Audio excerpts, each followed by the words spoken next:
नमस्कार, आप देख रहे हैं दर्श न्यूज। मैं हूं दिव्यांशु। झारखंड में जारी सियासी खींचतान के बीच या यूं कहें कि सियासी अटकलों के बीच जीतन राम मांझी का बड़ा बयान सामने आया है। दरअसल झारखंड में हो क्या रहा है आपको पता ही होगा। जिस तरीके से चंपई सोरेन, जो कुछ दिन पहले मुख्यमंत्री थे झारखंड के, हेमंत सोरेन ने जिन्हें मुख्यमंत्री बनाया था, फिर जब हेमंत सोरेन जेल से बाहर आए, हेमंत सोरेन वापस मुख्यमंत्री बन गए और उसके बाद चंपई सोरेन धीरे धीरे साइड लाइन होने लगे। अब खबर है कि चंपई सोरेन बीजेपी के संपर्क में है। उनके साथ 5 विधायक हैं, वो मिलाकर 6 हो गए। तो 6 विधायक चंपई सोरेन मिलाकर बीजेपी के संपर्क में हैं और दिल्ली में हैं। बीते दिन ही वो दिल्ली निकले हैं और 3 दिन का उनका प्रोग्राम है दिल्ली का। तो ऐसे में अटकलें लगाई जा रही हैं कि चंपई सोरेन बीजेपी में जा सकते हैं, बीजेपी से हाथ मिला सकते हैं। अब इस पर बीजेपी के साथ एनडीए में जो मौजूद हैं, जीतन राम मांझी की पार्टी हम पार्टी है उनकी, आप जानते हैं, हिंदुस्तानी आवाम मोर्चा सेकुलर। तो सांसद महोदय और बिहार के पूर्व मुख्यमंत्री जीतन राम मांझी ने चंपई सोरेन का स्वागत कर दिया है। उन्होंने कहा कि एनडीए में उनका स्वागत है। साथ ही उन्होंने कुछ खुलासे भी किए। उन्होंने कहा कि चंपई सोरेन को इज्जत नहीं दिया, कान पकड़कर बाहर कर दिया, इससे हम सब दुखी हैं।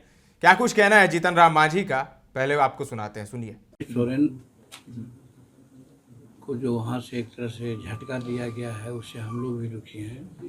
जनतंत्र में जमहूरियत में ऐसा नहीं होता है कि किसी को इज्जत दिया जाए और कान पकड़ के निकाल दिया जाए। तो उनके साथ यही हुआ है। ये बात सही है कि चंपई सोरेन को उन्होंने दिया था, तो शायद यही समझ के दिया होगा कि आदमी करने वाले कुछ नहीं है, जो मन में आएगा वही हम करेंगे। और चंपई सोरेन 8-7 महीना रहे, अच्छा काम करके झारखंड में दिखला दिए और हेमंत सोरेन के पग चिन्हों पर चल रहे थे। कहीं से ऐसा नहीं लग रहा था कि उस पार्टी के अगेंस्ट में कोई बात कर रहे हों। और ठीक है, जब हेमंत सोरेन को मिल गया जमानत के बाद आए, तो एक प्रक्रिया होती है हटाने की, उस प्रक्रिया को अपनाना चाहिए था। या तो वो कहते कि भाई साहब, हमने आपको बनाया है, अब हम आ गए हैं, तो आप इस्तीफा दे दीजिए। तो वो भी नहीं किया गया। तो आते ही आते उनके जितने भी कार्यक्रम थे, सब कार्यक्रम को रद्द कर दिया गया। और उस समय मुख्यमंत्री नहीं बने थे हेमंत सोरेन, उसके बावजूद भी पदाधिकारियों से कहा कि बंद कर दिया। और फिर लेजिस्लेचर पार्टी की बैठक में बुला करके ज़बरदस्ती उनसे इस्तीफा लिया गया और अपने मुख्यमंत्री बन गए। एक घटनाक्रम ऐसा लगता है कि किसी को मान मर्यादा दे करके उसको फिर अमर्यादित करें, ये उचित नहीं है। ऐसी परिस्थिति में और चंपई सोरेन अगर कुछ बोलते हैं कि हमको ठेस लगी है, अब हमारे सामने क्या विकल्प है, तो वो तो उन पर निर्भर है। लेकिन जो प्रक्रियाएं हुई है उससे हम भी दुखी हैं और चाहते हैं, सोचते हैं कि जमहूरियत में ऐसा नहीं होना चाहिए। सर एक लास्ट क्वेश्चन सर, ये चिराग पासवान ये यूपीएससी के वैकेंसी निकली है सर, उसमें है कि बिना आरक्षण का निकाला गया सर, इस पर आपकी क्या राय है? हालांकि नहीं देखे हैं, बिना आरक्षण के कभी नहीं ऐसा निकल सकता है। अभी इस प्रकार की बात नहीं हुई है। अगर कोई कहता है तो एक गलत है, गलत फरमाता है। और विभाग से आरक्षण के नंबर जाते हैं, कितना नंबर है, क्या है, वो सब प्रकाशित हुआ होगा। न प्रकाशित हुआ है तो दोष है।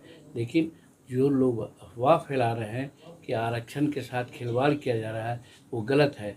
अगर आरक्षण के खिलाफ और शेड्यूल कास्ट के खिलाफ की बात रहती नरेंद्र मोदी जी को, तो जीतन मांझी आप लोग जानते हैं कि बिहार में सबसे निकृष्ट कम्युनिटी का आदमी है, भुइयाँ मुसर का है।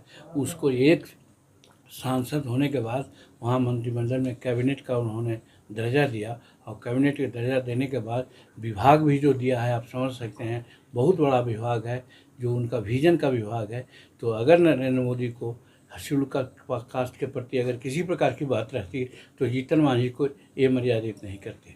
इसलिए सर एक सवाल सर, गोवंश से संबंधित सर, एक छोटी सी सवाल है सर। सर ये कहना था कि भारतीय अर्थव्यवस्था में गोवंश की उपयोगिता को देखते हुए और भारतीय समाज में जिस तरह से उपयोगिता है, तो उसके हिसाब से सर आप भारत सरकार से क्या मांग करेंगे कि गोवध। तो सुना आपने, जीतन राम मांझी को एक तरीके से हवा दे रहे हैं उसे और इनविटेशन भेज रहे हैं चंपई सोरेन को कि आप आइए हमारे तरफ। और ऐसी खबरें भी चल रही है कि लगभग तय हो गया है कि चंपई सोरेन बीजेपी से हाथ मिला लेंगे अपने 5 विधायकों के साथ। बीजेपी की जाने की अटकलों पर जीतन राम मांझी ने प्रतिक्रिया दी है। उन्होंने कहा कि चंपई सोरेन को हेमंत सोरेन के द्वारा झटका दिया गया, जिससे हम लोग दुखी हैं। किसी को इज्जत दिया जाए और फिर उसे कान पकड़कर निकाल दिया जाए, उनके साथ सही नहीं हुआ। उन्होंने कहा कि 7 महीने तक चंपई सोरेन की सरकार ने बहुत अच्छा काम किया, बहुत अच्छा काम वो कर रहे थे, पार्टी के विरोध में भी कोई ऐसा काम नहीं किया। लेकिन जब हेमंत सोरेन को जमानत मिली तो वो खुद पार्टी की बैठक बुलाकर उन्हें ज़बरदस्ती इस्तीफ़ा उनसे ले लिया।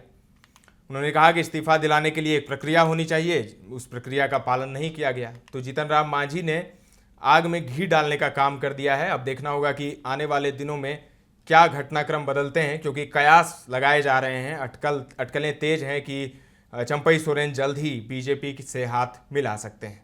तमाम अपडेट्स आपको देते रहेंगे। गया से मनीष की ये रिपोर्ट है। बने रहें दर्श न्यूज़ के साथ।